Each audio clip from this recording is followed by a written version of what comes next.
열왕기상 11장 14절부터 25절까지 말씀입니다. 어제 말씀 11장 1절에서 13절 말씀에서 솔로몬이 여러 처첩을 두더니 하나님의 말씀을 듣지 않고 우상 숭배의 자리로 떨어져 타락의 길로 갔음을 우리는 살펴보았습니다. 솔로몬은 겸손하고 지혜로운 왕으로 출발했지만 풍요와 영화로운 하나님의 은혜를 받은 후에 그것을 잘 간수하지 못하고 오히려 교만과 타락의 길로 간 것입니다. 이렇게 솔로몬이 하나님의 말씀을 떠나는 배교의 길을 가자 하나님께서는 이에 합당한 조치를 취하시는데 열왕기상 5장 4절 말씀을 보면 내 하나님 여호와께서 내게 사방에 태평을 주심에 원수도 없고 재앙도 없도다, 이렇게 솔로몬이 고백을 했었습니다. 그런데 이제 오늘 말씀을 보니까 나라의 태평이 깨지기 시작한 것입니다. 오늘 말씀부터는 솔로몬을 대적하는 대적자들이 일어나기 시작합니다. 먼저 오늘 우리가 묵상하는 본문 14절부터 25절까지에서는 하나님께서 솔로몬을 치시는데 이방인을 통해서 징계하시는 내용이 나오고 있습니다. 그리고 내일 본문을 보시면 26절부터 마지막 43절까지 자기 백성인 이스라엘 사람을 통해서 징계하시는 내용이 나오죠. 즉 나라가 이제 둘로 쪼개지는 그러한 내용이 언급이 됩니다. 자, 그런데 먼저 우리가 생각해야 할 것은 이 솔로몬의 왕국을 향하여 이처럼 대적이 일어난 것은 바로 다름이 아니라 하나님께서 주관하시는 일이다 라고 하는 점입니다. 그것을 우리가 어떻게 할 수 있냐면 오늘 보면 14절과 23절 말씀을 보시면 이제 비슷한 표현이 두 번이나 나오죠. 14절에 여호와께서 에돔 사람 하닷을 일으켜 솔로몬의 대적이 되게 하시니, 23절도 하나님이 또 엘리야다의 아들 르손을 일으켜 솔로몬의 대적자가 되게 하시니, 이렇게 솔로몬의 대적이 되게 하셨다, 솔로몬의 대적자가 되게 하셨다, 이렇게 두 번이나 말씀을 하고 있습니다. 여기서 대적이라고 하는 말이 원어가 사탄입니다. 즉 원수, 이런 뜻이죠. 여기에서 대적하는 자가 일어난 것은 바로 하나님께서 주관하셨다라고 말씀하고 있는 거죠. 이 사실에서 알 수 있는 것은 역사는 바로 모든 역사는 하나님께서 주관하신다라고 하는 사실입니다. 열왕기서는 이 사실을 분명하게 가르쳐 주십니다. 역사는 하나님께서 이끄십니다. 특별히 하나님과 그의 백성들과의 관계가 역사의 중심에 서 있습니다. 그래서 우리는 이러한 하나님 중심의 하나님의 주권의 역사관을 반드시 가지고 있어야 합니다. 하나님의 주권에 대한 역사의식을 우리는 늘 신자로서 가지고 있어야 된단 말입니다. 솔로몬 왕국이 아무리 화려하고 대단해도 아름다운 건축물을 가지고 있어도 이스라엘의 참된 왕이신 하나님께 대하여 충성하지 아니하면 언제든지 그런 외적인 것들은 무너질 수 있음을 우리는 말씀을 통해서 확인할 수 있는 것입니다. 하나님은 역사의 모든 것을 주권적으로 이끌어 가시는 역동적인 하나님이십니다. 오늘도 내일도 이 모든 것이 하나님의 손에 달려 있습니다. 솔로몬의 처음 시작은 좋은 모습이었습니다. 하나님 앞에서 하나님의 마음에 합당한 지혜, 즉 듣는 마음을 구했습니다. 하나님께서 그 일을 기뻐하셨고 그래서 구하지 않은 부귀와 영광까지도 약속을 하셨습니다. 또 하나님의 약속대로 그 일이 이루어졌습니다. 그러나 우리가 어제 보았던 말씀에 나온 것처럼 그가 나이가 많은 때에 하나님을 떠나서 하나님께서 기뻐하지 않는 길을 걸어갔습니다. 그러자 역사를 주관하시는 하나님께서 그 일에 대해서 그대로 두지 아니하시고 그에 합당한 역사적 심판을 행하셨는데 바로 오늘 본문에 대적하는 자들이 일어나게 하신 것입니다. 하나님께서는 역사의 주인이심을 고백함은 바로 이런 역사적 사실도 함께 믿는 것입니다. 하나님 앞에서 하나님께서 기뻐하시는 대로 합당하게 살 때에는 하나님께서 그에게 그의 합당한 반응을 해주시고 하나님 앞에서 하나님께 대하여 배도하는 길을 걸어갈 때 그에 따른 징계도 하시는 것입니다. 우리 하나님의 백성들은 바로 이 모든 것을 볼 줄 알아야 하는 것이죠. 자, 오늘 본문에 먼저 첫 번째 이방의 대적자인 에돔 사람 하닷에 대해서 우리가 한번 보겠습니다. 14절을 보면 그는 왕의 자손이다 이렇게 말을 하죠. 하닷은 에돔의 왕자였습니다. 과거에 다윗 시대에 에돔과 전쟁을 했는데 그때 하닷은 17절 말씀을 보니까 작은 아이였다 이렇게 말을 하고 있습니다. 사무엘하 8장 13절과 14절 말씀을 보면 다윗이 소금골짜기라고 하는 곳에서 에돔 사람 1만 8천 명을 쳐 죽였다고 말씀하고 있죠. 그래서 오늘 보면 15절 말씀을 보시면 그때 군대 지휘관 요압이 가서 죽은 자들을 장사하고 에돔의 남자들을 다 쳐서 죽였습니다. 16절 말씀을 보면 에돔의 모든 남자들을 죽이는데 6개월이 걸렸다 이렇게 기록하고 있죠. 계속되는 17절과 18절 말씀을 보면 그때 하닷은 작은 아이였었는데 그의 아버지 시나 몇몇 사람들과 함께 에돔의 남쪽에 있는 미디안으로 갔다가 다시 미디안과 애굽 사이에 있는 시나이 반도에 있는 바란에 이르고 여기에서 다시 애굽으로 피난을 합니다. 19절 이하의 말씀을 보면 그러자 애굽 왕 바로 왕은 이 사람에게 집도 주고 먹을 양식도 정해주고 토지도 주었다. 그리고 자기의 처제를 이 사람의 아내로 삼도록 했다. 이렇게 기록하고 있죠. 하닷은 지난 날에 대해서 잊지 않고 그 마음속에 계속적으로 복수심을 키웠을 것입니다. 이런 상황 가운데 한 가지 소식이 들려왔는데 바로 오늘 보면 21절에 다윗도 죽고 군대 지휘관 요압도 죽었다라고 하는 것을 안 거죠. 그러자 하닷은 고국 에돔으로 돌아가기를 청하고 지난날에 원수를 갚기로 결심을 했을 것입니다. 그리고 그 후에 이제 솔로몬을 괴롭힙니다. 그리고 25절 말씀을 보면 하닷이 환난을 끼쳤다. 성경은 이렇게 언급을 하고 있죠. 자, 다음으로 두 번째 이방의 대적자인 23절 말씀 엘리야다의 아들 르손입니다. 이 사람은 소바 출신인데요.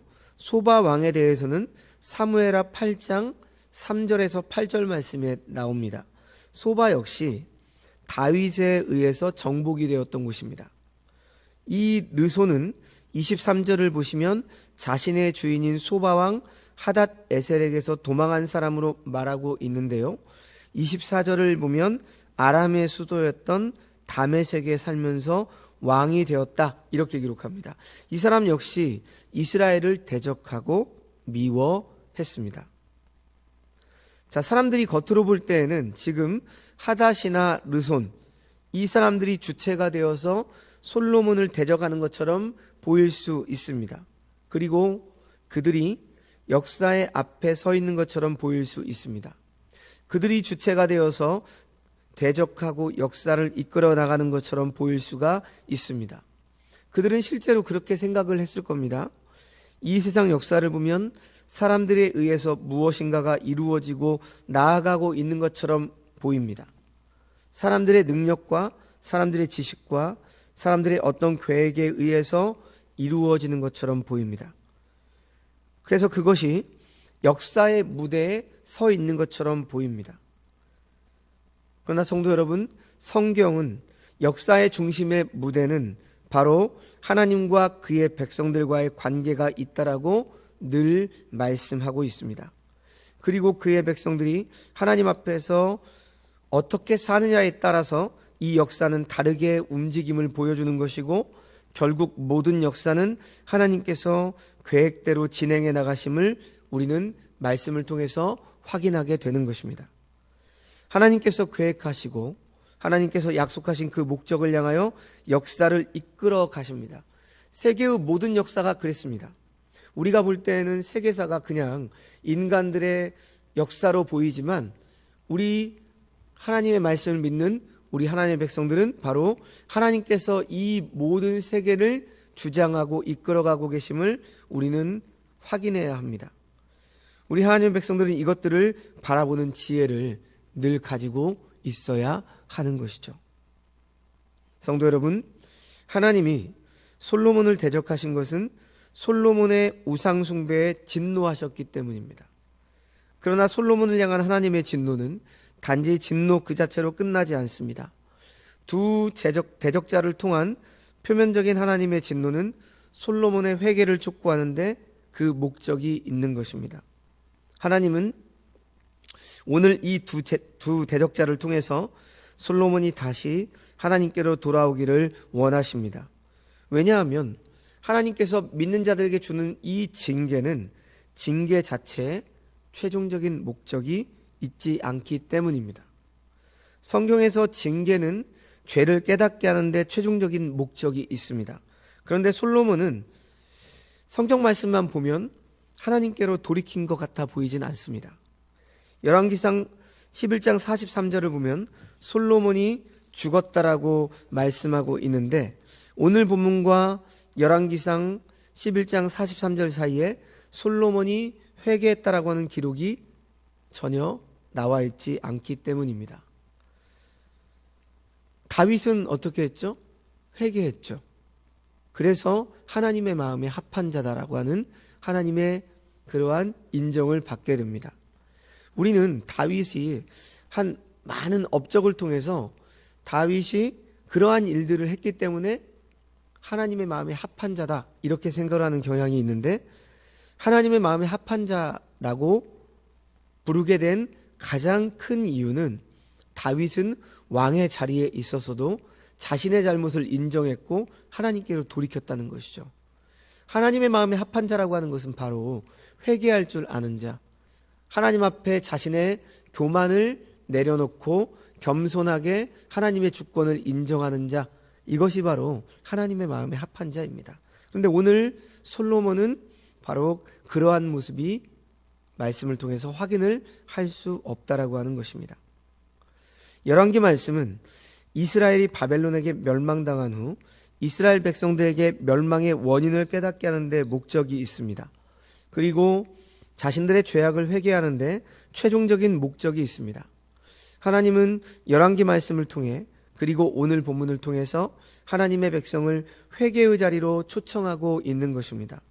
그런데 오늘날 한국교회에는 징계가 사라졌다라고 말합니다. 그렇다면 징계가 사라졌다라고 하는 것은 어떤 뜻인가요?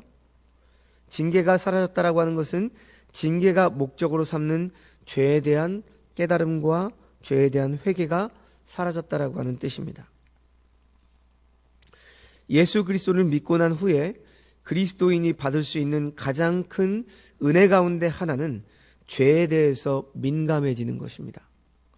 회개한다라고 하는 것이 과연 무엇을 의미하는 것인지 그것을 깨닫는 것이 가장 큰 은혜죠. 왜냐하면 하나님을 가장 깊이 만날 수 있는 길은 바로 죄에 대한 민감한 깨달음과 거기에 따른 온전한 회개에 달려 있기 때문입니다. 말씀을 마칩니다. 오늘 하나님께서는 우리들에게 성경 말씀을 통해서 무엇을 깨닫게 하십니까? 하나님은 오늘 하루를 통해서 우리의 어떤 모습을 깨닫게 하실까요?